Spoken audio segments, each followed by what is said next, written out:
Il paraît que le plus important sur YouTube, c'est de faire attention à sa vignette et son titre. En tout cas, c'est ce que les experts y disent. Mais moi, quand j'ai commencé sur YouTube, je faisais ce genre de vignette-là. Tu vois, c'était un peu éclaté quand même. Et ces vignettes éclatées avaient une conséquence évidente. Je ne faisais pas de vues. Du coup, j'ai un peu cherché sur internet pour essayer de comprendre comment tu fais la miniature parfaite. Et en gros, tout le monde y va de sa théorie, mais ce qui ressort le plus souvent, c'est que si tu veux que ta vidéo soit cliquée, il faut que le titre génère une émotion qui va avec la vignette. Bon, ça, c'est la théorie. Ça reste, je comprends. Mais d'un point de vue purement pratique, c'est quoi la miniature parfaite? Comment tu fais pour y arriver? Pour faire mes recherches, je suis partie dans l'idée que j'allais remplir une liste avec ce qu'il faut faire et ce qu'il faut pas faire. Mais le truc, c'est que c'est un véritable casse-tête. Par exemple, t'as des vidéos qui cartonnent avec une miniature où on voit le créateur dessus. Mais t'en as aussi qui cartonnent où on voit pas le créateur. Il y en a qui cartonnent où on met du texte, et il y en a d'autres, il y en a pas de texte et ça cartonne aussi. Et inversement proportionnel, tu peux faire autant de bids avec tous ces critères. Et donc au final, j'ai pas pu la remplir ma liste. Parce que j'ai pas trouvé véritablement ce qu'il faut faire ou ne pas faire. Et comme j'étais même pas capable de remplir cette liste, j'ai décidé de faire appel à un pro. L'avantage en travaillant avec un pro, c'est que ça m'a enlevé une charge mentale. Il me disait, ça parle de quoi ta vidéo? Ok, alors on va faire tel type de vignette, j'ai besoin d'une photo de toi comme ça, on va mettre ça en avant, ça, ça, ça et ça, et puis il me fournissait une vignette prête à diffuser. Et là je me suis dit, ça y est Mel, à toi les millions de vues, c'est trop bien. Sauf que dans la réalité ça s'est pas vraiment passé comme ça, j'ai pas fait vraiment beaucoup plus de vues.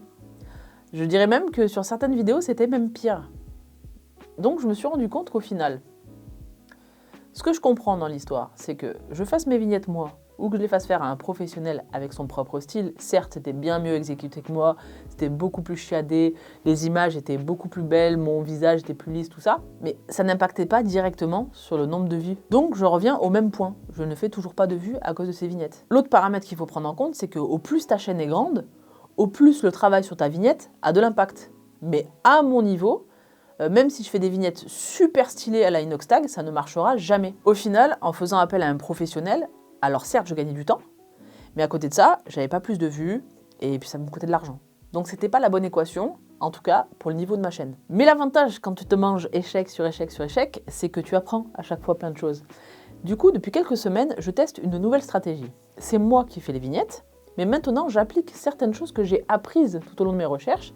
Je vais te montrer comment je construis mes vignettes. Tu vois ça, c'est ma vignette.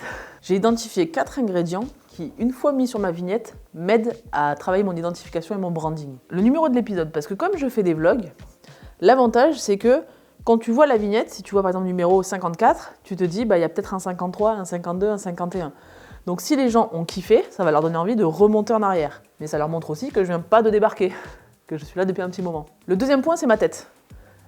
Je suis pas assez connue pour me permettre de ne pas apparaître sur les vidéos. Pour ceux qui me suivent et ceux que j'aimerais toucher, c'est important qu'ils identifient dès le départ qui je suis. Et c'est pour ça que je mets systématiquement ma tête sur les vignettes. Ensuite, je mets un texte. Et attention, c'est pas le titre de la vidéo, c'est un texte. Ça vient encore appuyer les propos du titre. Ça va servir ma vignette à la compréhension rapide. Et enfin, l'ambiance. C'est le truc qui va te mettre dans le mood et dans le contexte de la vidéo. Après, c'est bien beau la théorie, mais je vais te montrer concrètement et en pratique comment je ferais la vignette de cette vidéo que tu regardes. Qu'est-ce qu'on pourrait faire de sympa? Genre, je tiens 1 million de vues avec une... Non, je tiens une miniature. Ou je sais pas. Par exemple, je pourrais... Ok, alors c'est parti, je vais designer cette miniature. Moi, j'utilise Canva. Ça fait quelques temps maintenant et je trouve que le rapport qualité-prix est vraiment très canon.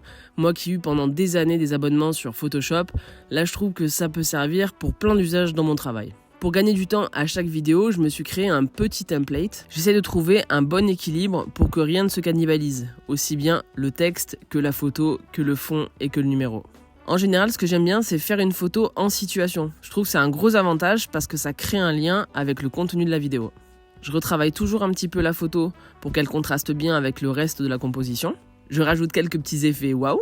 Et voilà le résultat, j'ai plus qu'à télécharger ma vignette.